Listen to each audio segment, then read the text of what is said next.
Wara li waqgħu fid-dnub, Alla ħareġ lil Adam u lil Eva mill-ġinien tal-Eden. Il-ħajja ma kienitx xi waħda faċli u x-xogħol kien jiebes.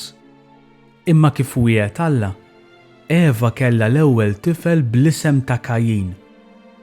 U kien il-kbir, għax ftit wara Eva kellha tifel ieħor jismu Abel. Dawn iż-żewġ subien bdew jikbru u bdew juru interessi differenti.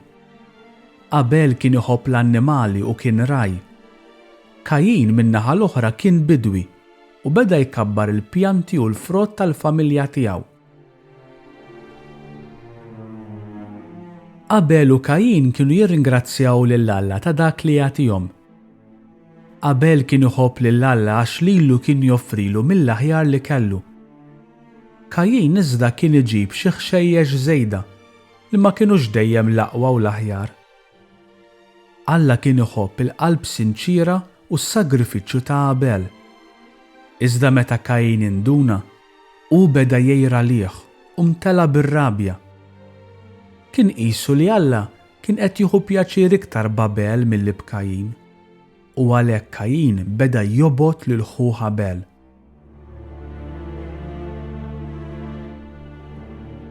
Tant beda jobgħod lil ħuh li daħħala f'rasu li jeħles minn Abel u joqtlu.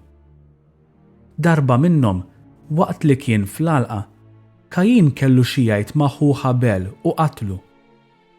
Qatel lil ħuh stess li miegħu kien ilu jgħix sa minn meta kienu għadhom żgħar.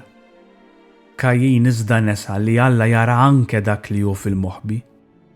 Għalhekk darba minnhom Alla staqsa lil Kajin: Kajin, fejn qiegħed ħuk Abel? Kajin beża.